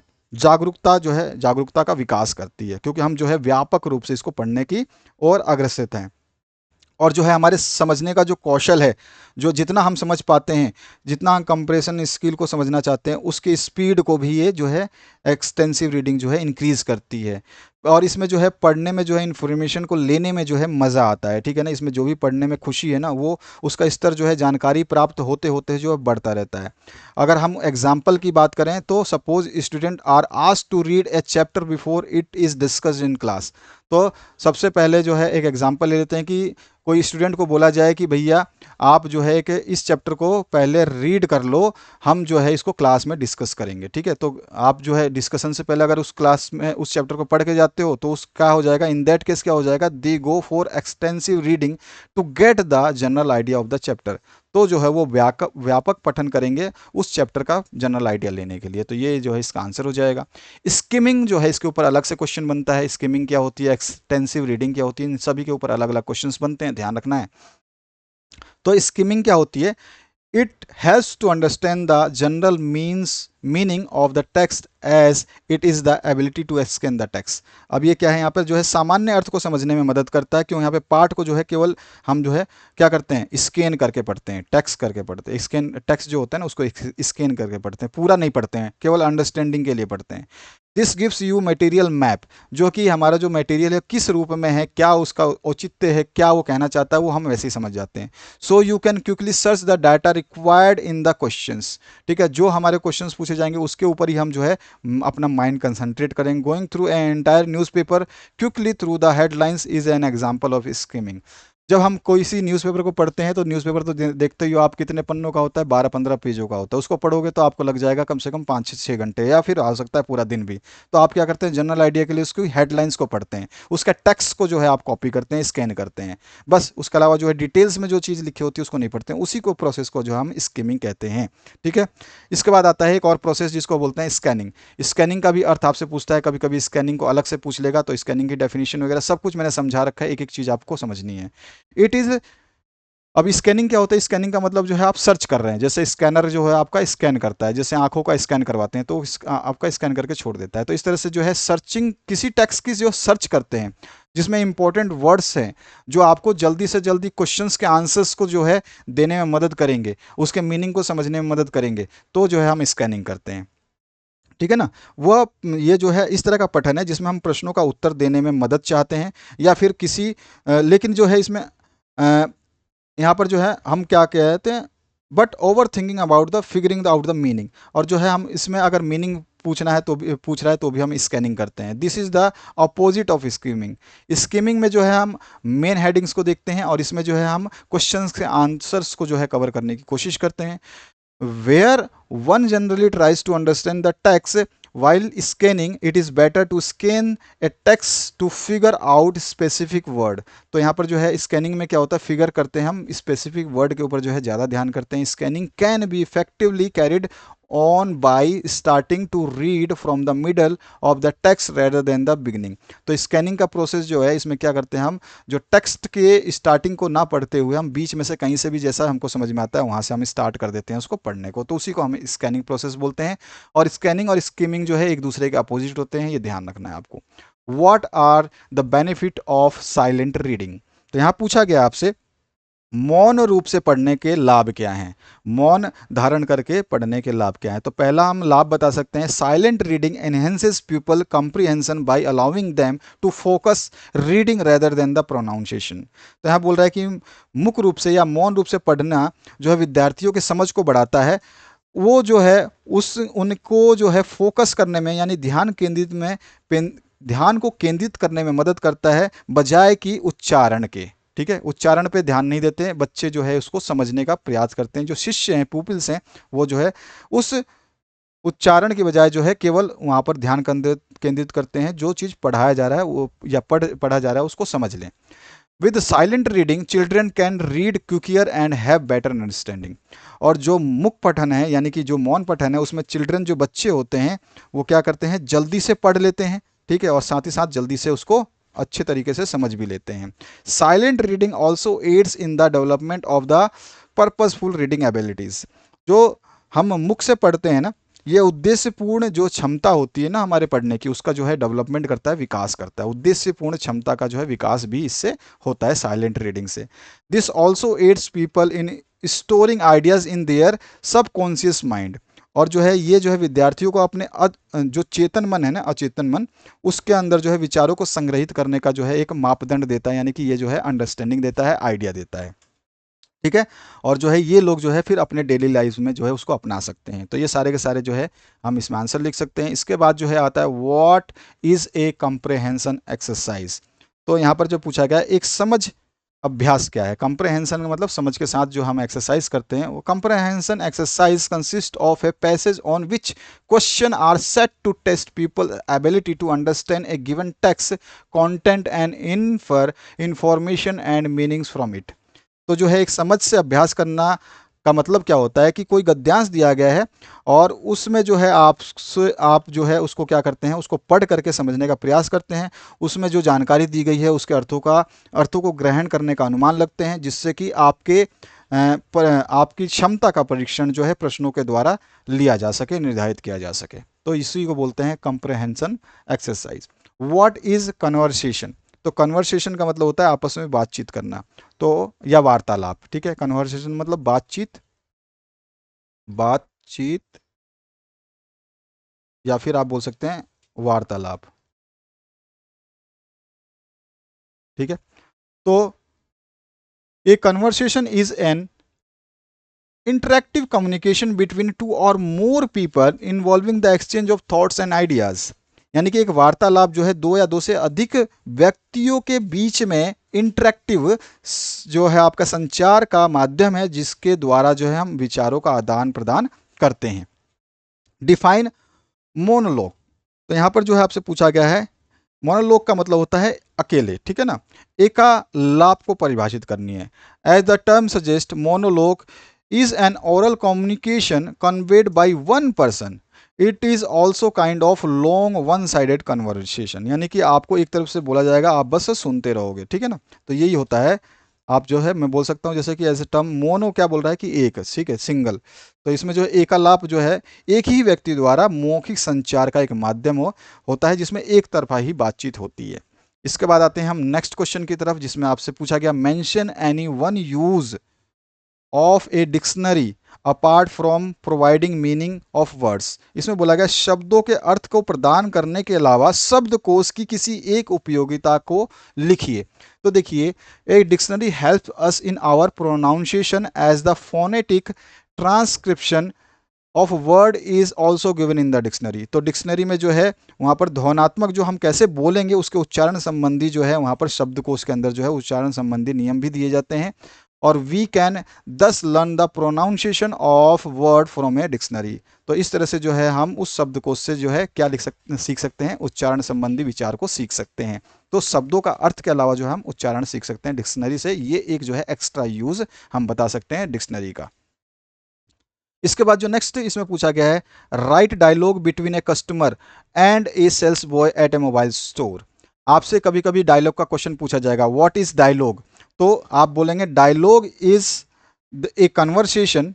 ठीक है, dialogue is a conversation between two peoples or two persons to exchange idea about any product or any topic. ठीक है, तो अपने आइडियाज जो है विचार देते हैं एक दूसरे को, यही डायलॉग होता है। ठीक है, या फिर क्वेश्चन आस्किंग में जो है डायलॉग्स का प्रयोग किया जाता है, तो हम ये भी बोल सकते हैं। तो डायलॉग अगर आपसे पूछा जाए तो किसी भी तरह का डायलॉग जो होगा तो उसमें एक आदमी पहले बोलेगा, दूसरा आदमी जो है उसका जवाब देगा, फिर दूसरा आदमी उससे फिर क्वेश्चन करेगा, फिर दूसरा आदमी जवाब देगा। तो इस तरह से आप जो है आप बता सकते हैं कि डायलॉग राइटिंग क्या होती है, डायलॉग क्या होता है। ठीक है, ये चीज़ भी क्वेश्चन पूछा जाता है। तो कस्टमर जो है ये जाता है हैंडसेट की दुकान में और घुस जाता है वहाँ पर, और यहाँ पर जो है सेल्स बॉय खड़ा हुआ दिखाई देता है उसको, कस्टमर को। ठीक है, तो वो बोलता है, सेल्स बॉय बोलता है, मैडम जाती है, कस्टमर जो है वो मैडम है। तो सेल्स बॉय बोलता है, hello ma'am, can I help you? तो हेलो मैम, क्या मैं आपकी मदद कर सकता हूँ? सेल्स बॉय ये बोलता है। तो जो कस्टमर है, ये कस्टमर जो है ये क्या बोलता है, yes I am looking for a mobile phone. हाँ, मैं एक मोबाइल फ़ोन की तलाश कर रही हूँ। सेल्स बॉय बोलता है, are you looking for any particular brand ma'am? तो क्या आप किसी एक विशेष ब्रांड की तलाश में हैं मैम? तो कस्टमर बोलता है, no but it sounds quality should be good. तो मैम जो है, कस्टमर जो हैं वो बोलती हैं कि इसकी साउंड की क्वालिटी गुड होनी चाहिए, भले ही ब्रांड कोई भी हो, और इस should have good front end back cameras. तो इसके जो है लगभग जो है आगे और पीछे दोनों तरफ कैमरा होने चाहिए। तो सेल्स बॉय जो है बोलता है, ma'am I can show you two handset which I think will suit you needs. तो यहाँ पर जो बोल रहा है सेल्स बॉय कि मैम मैं आपको जो है 2 हैंडसेट्स दिखाता हूँ, 2 फ़ोन दिखाता हूँ जो आपकी आवश्यकताओं की पूर्ति कर देंगे। और जो मैम है वो बोलती है माई बजट इज़ 50,000 रुपीज़। तो मैम ने कहा मेरा बजट जो है वो जो 2 फ़ोन दिखा रहा है, तो उसके बाद ये बोल रही है कि मेरा बजट जो है 15,000 रुपये है। तो सेल्स बॉय बोलता है ma'am both the mobile sets are under the range of 15,000। तो वो लड़का जो बोलता है सेल्स बॉय वो बोलता है कि 15,000 के अंदर ही दोनों फ़ोन हैं जो आपको मैं दिखाने वाला हूँ। तो कस्टमर ओके सो देम। तो जो महिला है वो बोलती है ठीक है आप दिखाइए। तो sales boy ma'am this is a good phone और it has 13 megapixel back camera and 5 megapixel front camera और इट इज़ फॉर रुपीज़ 14,700। तो इस तरह से ये वार्तालाप चलती रहेगी। आप चाहें जितना 4 लिखें, 5 लिखें, लाइन 6 लिखें, आपके ऊपर डिपेंड है। तो उसने बताया कि भैया इसका 13 मेगापिक्सल का बैक कैमरा है, फ्रंट कैमरा 5 मेगापिक्सल का है और इसका अमाउंट जो है 14,700 रुपये आपको पड़ेगा। और कस्टमर जो मैम थी उन्होंने बोला okay nice ma'am this handset also has a flash light with the front camera. तो उसने ये भी बताया इसकी खूबी कि भाई इसके साथ फ्रंट कैमरा के साथ जो है फ्लैश लाइट है। तो कस्टमर जो मैम है वो बोलती हैं okay what about the other handset, जो दूसरे है उसमें क्या है। तो जो सेल्स बॉय है वो बताता है it is different brand all features are more or less the same aspect that this handset does not have a flash light or selfies. तो इसने बोल दिया कि उसमें जो है फ्लैश लाइट थी, इसमें सेल्फ फ्लैश लाइट नहीं है। Customer what is the cost of this phone, तो इस फ़ोन की कीमत कितनी है। तो जो सेल्स बॉय है वो बोलता है मैम इसकी कीमत जो है 14,300 रुपये है, जो कि उससे लगभग 400 रुपये कम है। तो इस तरह से जो है आप कन्वर्सेशंस जो हो सकते हैं, डायलॉग राइटिंग लिख सकते हैं। किसी के बीच में हो सकता है, माँ बेटे के बीच में, शिक्षक अध्यापक के बीच, शिक्षक और शिक्षार्थी के बीच में, किसी के बीच में भी आपसे डायलॉग राइटिंग के लिए बोला जा सकता है। डायलॉग राइटिंग आप समझ चुके होंगे, अब आप बता सकते हैं कि डायलॉग राइटिंग क्या होती है। What are the types of reading, तो आपको बता देता हूँ मैं। जो रीडिंग के जो मेनली 6 टाइप हैं उनको हम बता सकते हैं, ठीक है। तो जो रीडिंग है वो कौन सा हो जाएगा हमारा, ओरल रीडिंग और रीड अलाउड, ठीक है। और साइलेंट रीडिंग है, इंटेंसिव रीडिंग है, एक्सटेंसिव रीडिंग है, टीचिंग और टेक्स्ट रीडिंग है, ठीक है। रैपिड रीडिंग है, सप्लीमेंट्री रीडिंग है, लाइब्रेरी रीडिंग है। तो ये सारे के सारे हम टर्म्स को डिस्कस भी कर चुके हैं। आप उन टर्म्स को भी यूज़ कर सकते हैं यहाँ पर और इन टर्म्स को भी यूज़ कर सकते हैं, कोई इशू नहीं है, दोनों ही सेम होते हैं। स्किमिंग क्या होता है मैं अभी आपको बता चुका हूँ। स्किमिंग कैसी होती है इसके बारे में सीधा वो पूछ सकता है, स्किमिंग क्या होती है, स्कैनिंग क्या होती है। आपसे स्कैनिंग भी पूछा जा सकता है, तो आपको सारे चीज़ें ध्यान रखना है, स्किमिंग स्कैनिंग। इसके बाद जो नेक्स्ट आपसे पूछा जाएगा question, what are the remedial measures may be adopted for weakness of listening ability. अब यहाँ पे बोल रहा है कि भैया हम जो है सुनने की क्षमता की कमजोरियों के लिए क्या उपचारात्मक उपचार जो है अपनाएंगे। सुनने की क्षमता की कमजोरियों के लिए उपचारात्मक, यानी कि सुनने की जो क्षमता है उसको सही करने के लिए क्या जो है उपचार अपनाएंगे। तो इसमें हम बता सकते हैं the student should enrich their vocabulary, यानी कि इस छात्रों को अपनी शब्दावली को जो है अच्छा करना चाहिए। और इसमें dictation helps in sharpening the attention, और जो है हमारा डिक्टेशन है वो तेज करने में हमारा जो है मदद करता है।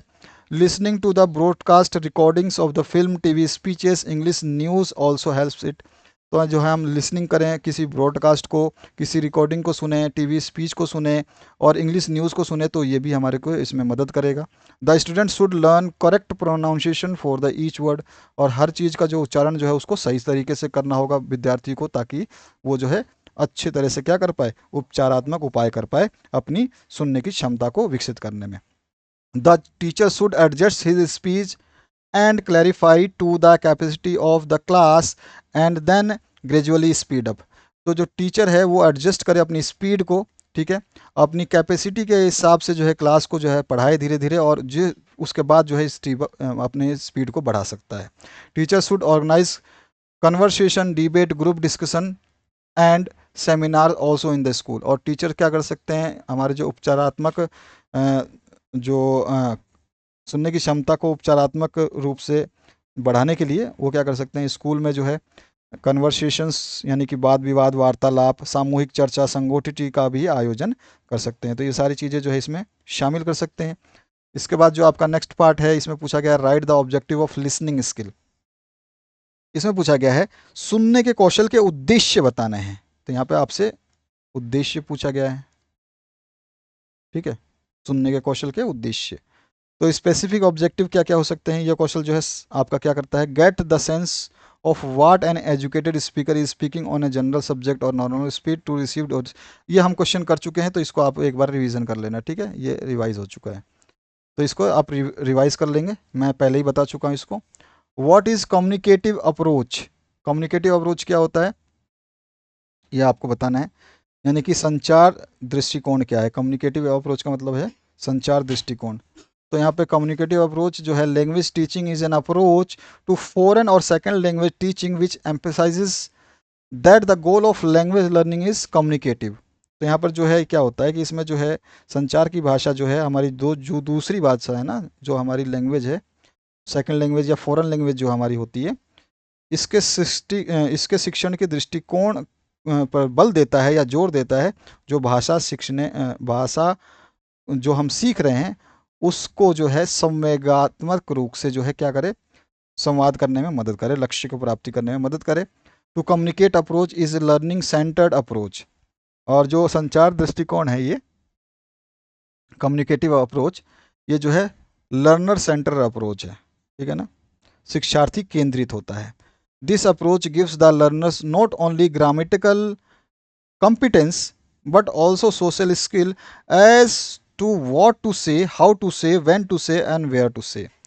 और जो ये कौशल जो है ये हमारे मतलब शिक्षार्थियों में, समझने वाले में, जो लर्नर है, सीखने वाले को जो है एक सुविधा प्रदान करता है, एक सामाजिक जो है ये सुविधा प्रदान करता है। क्या प्रदान करता है? सोशल स्किल क्या प्रदान करता है? सुविधा प्रदान करता है कि हमें कब बोलना है, क्या बोलना है, कितना बोलना है और कहाँ बोलना है, ये इस चीज़ की समझ जो है विकसित करता है, अप्रोच करता है, ठीक है ना, ये स्किल को बढ़ावा देता है। तो ये सारी चीज़ें कम्युनिकेटिव अप्रोच में हम बता सकते हैं। इसके बाद आपका क्वेश्चन बनता है रोल प्ले के ऊपर। Why role play is use for effective classroom teaching. Role play क्या है? तो role play is any speaking activity when you either put yourself in the someone else shoes or when you stay in your own shoe but put your self in to imagery situation. यहाँ पर role play का मतलब जो है बोला गया है कि आप खुद को जो है दूसरे की जगह रखते हैं, या फिर आप जो है आप दूसरी जगह खुद को ना रख करके जो है आप अपने आप को इमेजिन कर लेते हैं इमेजिनरी सिचुएशन में। तो यही रोल प्ले कहलाता है, ठीक है। इसके ऊपर क्वेश्चन बहुत बनता है।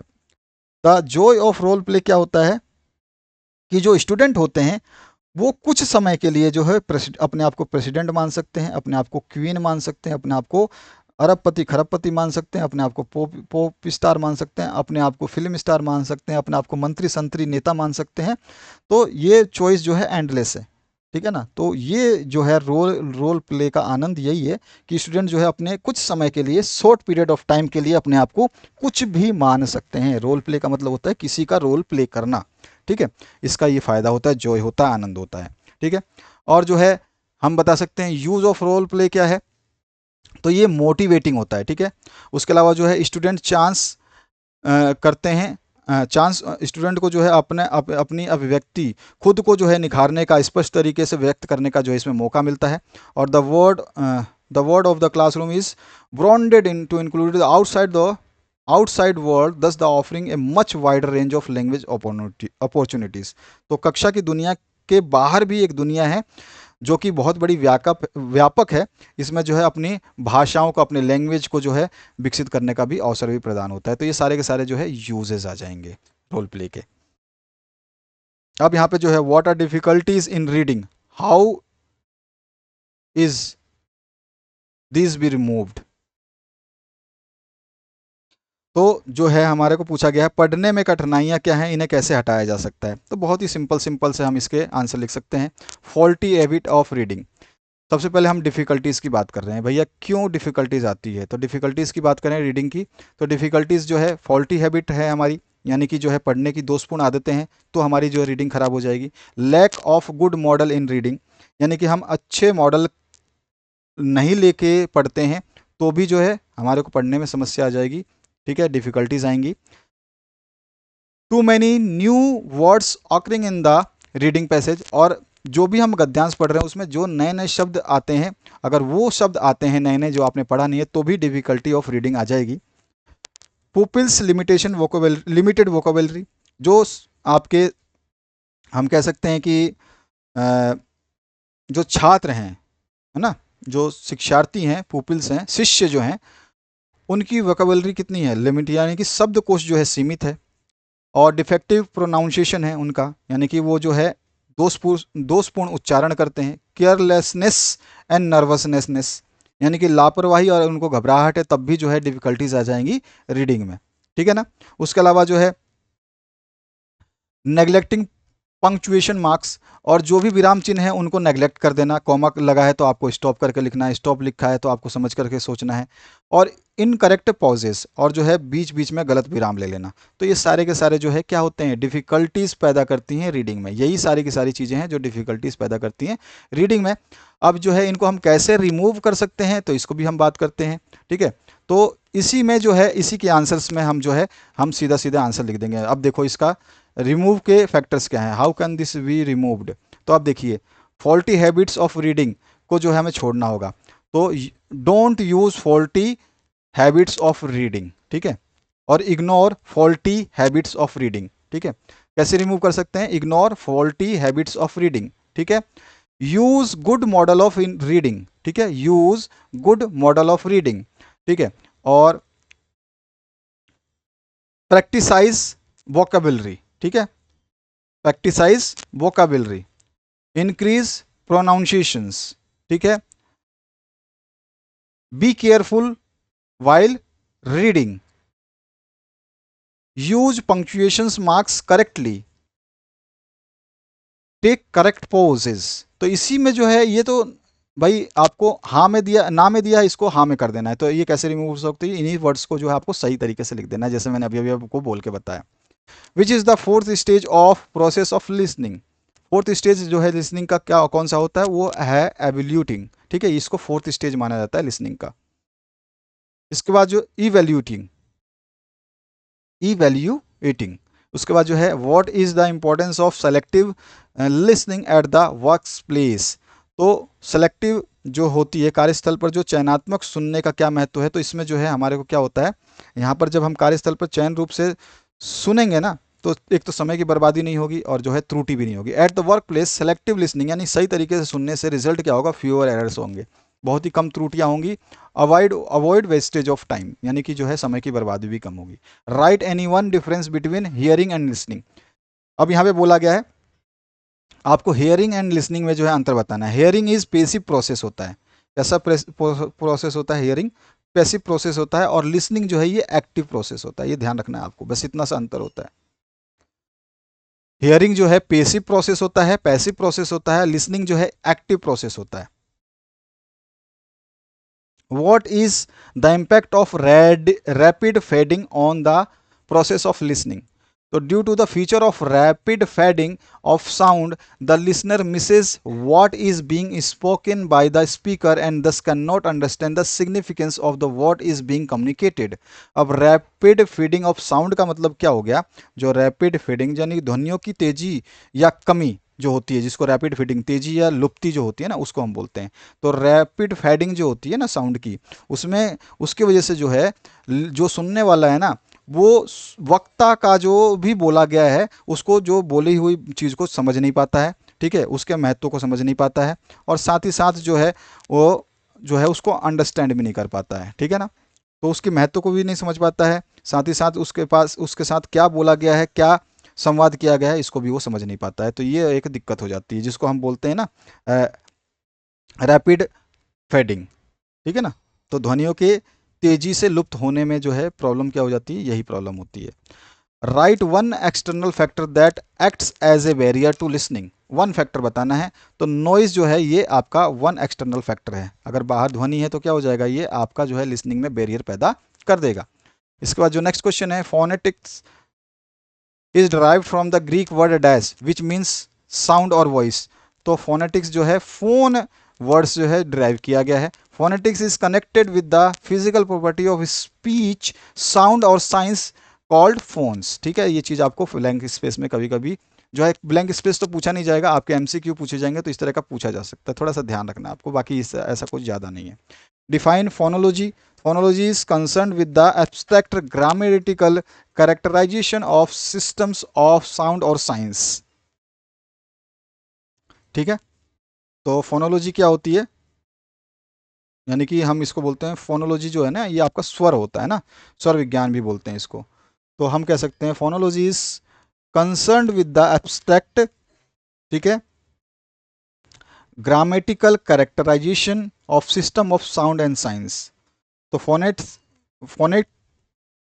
फोनोलॉजी जो है ये क्या होती है, ये ध्वनियों और संकेतों की प्रणाली को व्याकरण रूप से व्यक्त करने का जो है ये सिस्टम होता है, इससे संबंधित होता है।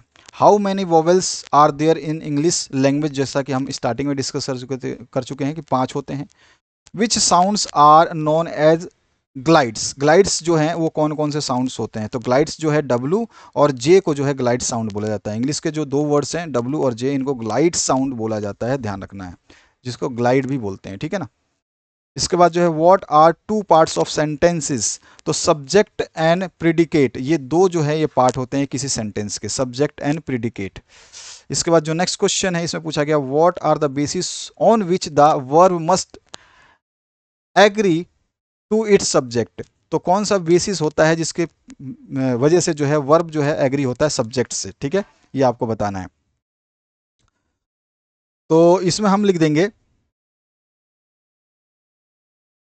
इन sentence the subject and the verb must agree in terms of number and persons. तो सब्जेक्ट और वर्ब जो है, ये वर्ब और सब्जेक्ट जो है ये किस पे डिपेंड होंगे या एग्री होने चाहिए, ये terms of numbers and persons पे डिपेंड होने चाहिए, ठीक है, उस पर एग्री होने चाहिए, डिपेंड नहीं, एग्री होने चाहिए। Right the 2 types of verb, तो एक फाइनाइट और एक नॉन फाइनाइट वर्ब होता है, ठीक है। इसके बाद देखिए इस तरह का क्वेश्चन जरूर पूछता है आपसे, जो कि आपका ये बना देता है, क्या कहते हैं, MCQ बनाएगा, आप बोलेगा कि बताओ यहाँ पे क्या आएगा, तो ऑप्शंस दे देगा साइन, साइन, साइंड, साइंडेड, फिल इन द ब्लैंक्स में आपका क्या होगा, दे डैश सिंग, तो दे है तो बहुवचन है, वेरी वेल तो दे सिंग आ जाएगा, दे सिंग वेरी वेल, तो यहाँ पे आ जाएगा आपका सिंग। इसके बाद जो है the time and tide for no man, तो time and tide waits for no man. My friend's father और मदर, माई फ्रेंड्स फादर और mother is visiting my home. No news is good news. इसके बाद how many types of noun, तो आपको पता होना चाहिए कि 5 टाइप्स ऑफ नाउन होते हैं, इनमें पूछ भी लेता है किसी भी नाउन का प्रकार या उसके बारे में डेफिनेशन। फेमिनी जेंडर ड्रोन का जो है वो बी होता है, ड्रोन का जो फेमिनी होता है वो बी होता है। Give 2 examples of dual gender, dual gender का मतलब क्या हो गया कि एक ही जो है सिंबल सभी औरत और पुरुष दोनों के लिए यूज़ किया जाए। जैसे कि डुअल जेंडर में डॉक्टर आता है, तो अगर स्त्री डॉक्टर है तो उसको भी डॉक्टर बोल देंगे, डॉक्ट्रेस नहीं बोलते हैं, और अगर आदमी डॉक्टर है तो भी उसको डॉक्टर ही बोलते हैं। इसी तरह से इंजीनियर जो है डुअल जेंडर है, अगर महिला इंजीनियर है तो भी उसको इंजीनियर ही बोलेंगे, और पुरुष इंजीनियर है तो भी उसको इंजीनियर ही बोलेंगे। और कोई मिनिस्टर है तो महिला मिनिस्टर है तो उसको भी मिनिस्टर बोलेंगे, और पुरुष मिनिस्टर है उसको भी मिनिस्टर बोलेंगे। तो ये क्या होते हैं, डुअल जेंडर होते हैं, जिसमें जो है कि आदमी और पुरुष दोनों शामिल होते हैं, और जो आपका उसके आगे जो डिनोट लगता है या जो उसके आगे जो आपका वो लगता है, सॉल्यूशन लगता है, वो सॉल्यूशन जो है आपका सेम रहता है दोनों के लिए। What are the 3 degrees of an adjective, तो पॉजिटिव, कंपैरेटिव एंड सुपरलेटिव, ये 3 जो है डिग्री होते हैं एडजेक्टिव के। इसके बाद जो है नेक्स्ट है व्हाट इज़ गुड पैराग्राफ, तो गुड पैराग्राफ में की सेंटेंसेस जो हैं आपके प्रॉपर होने चाहिए, और यूनिटी की सेंटेंसेस होने चाहिए, कोहेरेंस बिटवीन द सेंटेंसेस होने चाहिए, ठीक है, और लेंथ ऑफ द पैराग्राफ जो है शॉर्ट होना चाहिए अकॉर्डिंग टू द टॉपिक। इसके बाद जो है नेक्स्ट क्वेश्चन है how many kind of script there are in the writing English, तो जब इंग्लिश राइटिंग करते हैं तो कितने टाइप के स्क्रिप्ट होते हैं ये आपको बताना है। तो यहाँ पर जो है आपके मुख्य रूप से 3 तरह के स्क्रिप्ट जो है इंग्लिश राइटिंग में होते हैं। व्हाट आर होमोफोन्स, होमोफोन्स क्या होते हैं, होमोफोन्स वैसे वर्ड्स होते हैं जो प्रोनाउंस करने में तो सेम होते हैं, लेकिन जो है इनकी स्पेलिंग अलग होती है और मीनिंग भी अलग होती है, तो इसको हम होमोफोन्स बोलते हैं। A word that is pronounced as same as other but that has a different spelling and meaning, ठीक है, तो प्रोनाउंस करने में जो है सेम होते हैं, लेकिन जो है इनकी मीनिंग जो है वो अलग होती है और स्पेलिंग भी अलग होती है। जैसे कि हम एग्जाम्पल दे सकते हैं, इस पर आता है क्वेश्चन, 2 बार तो 3 बार पूछा भी गया है। जैसे सेल, CELL बोलेंगे, और एक है ये आपका SELL। तो ये सेल मतलब बैटरी भी होता है, और बैटरी मतलब जो है आप मोबाइल की बैटरी या सेल जो घड़ी की बैटरी, ये भी सेल होता है। इस सेल का मतलब जेल भी होता है। ठीक है, स्पेलिंग अलग अलग है, मीनिंग अलग अलग है। और ये सेल जो है बेचना होता है। ठीक है, तो ये दोनों को बोलने में, ये भी सेल है ये भी सेल है, बोलने में क्या है, सेम है।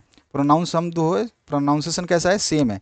ठीक है, एक दूसरे का जैसा ही है, लेकिन जो है इनकी डिफरेंट स्पेलिंग है, और साथ ही साथ मीनिंग भी अलग निकल रही है। तो इसी को हम बोलते हैं होमोफोन्स। इस तरह से फेयर, FAIR, और एक होता है FAER। तो ये जो फेयर होता है इसका मतलब साफ भी होता है, किराया भी साफ होता है, और उसके अलावा जो है सुंदर भी होता है। ठीक है ना, तो ये आपका फेयर हो गया।